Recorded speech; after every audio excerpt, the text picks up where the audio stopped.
At exactly 5 a.m., the sound of a neighbor's metal bucket crashing against a water drum woke Chike. He opened his eyes and stared at the cracked ceiling of the same one-room apartment he had lived in for 12 years. 12 years. The same walls. The same leaking roof during rainy seasons. The same public compound where everybody knew everybody's problems. Every morning, the same routine. At 40 years I old, feel trapped Chike in sat this on the cycle. edge of his bed and sighed. He remembered the dreams he had when he was 28. By 40, he would own a house. By 40, he would own a business. By 40, he would have investments. By 40, he would drive a decent car. Instead, he was calculating whether he could afford bread before payday. His salary arrived every month and disappeared every month. Rent, transport, school fees, food, unexpected expenses, then nothing. The cycle repeated itself over and over like a wheel spinning in mud. He often wondered whether life was punishing him for something he didn't know. As he prepared for work, his phone vibrated. A message from Ada, the mother of his children. He stared at the message for a long time before opening it.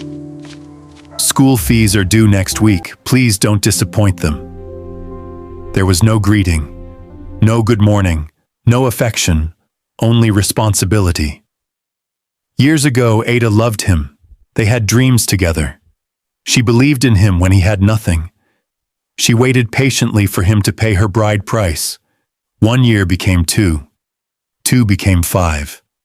5 became 10. Now 12 years had passed. Her patience had become disappointment. Disappointment had become resentment. And resentment was slowly becoming hatred.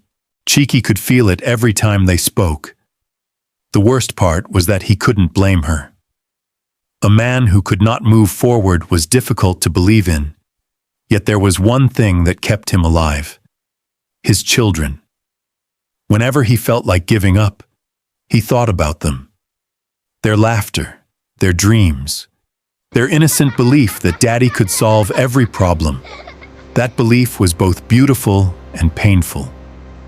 Because Chike knew he was struggling to solve his own. That evening after work, he sat outside the compound with an old man everyone called Papa Emeka. The old man had once been poor. Now he owned several shops in the market.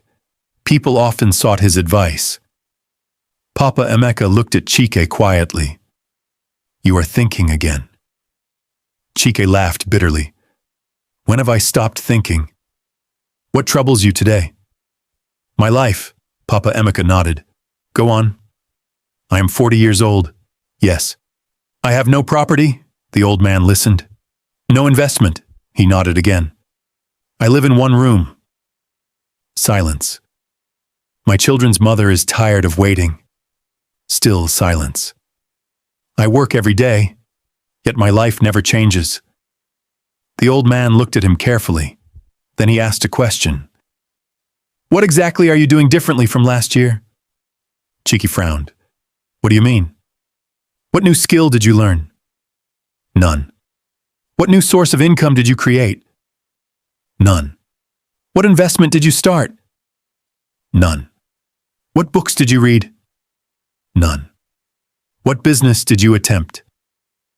"None." The questions struck him like arrows. Papa Emeka continued. Listen to me well, my son. The world does not wait for those who hesitate. "My son, your life is not moving in circles." Chike looked confused. "It feels like it." "No." The old man shook his head. "A circle means movement." He paused. "You are standing still." Those words hit harder than anything Chike had heard in years. That night he couldn't sleep. He replayed the conversation repeatedly. Standing still. Was that true? He thought about the last 12 years. Every month he waited for salary. Every month he spent it. Every month he hoped things would somehow improve. But hope without action changes nothing. For the first time, Chiki realized something painful. He had been surviving, not building. Surviving is different from building. Survival focuses on today. Building focuses on tomorrow. He had spent 12 years solving immediate problems while neglecting long-term growth.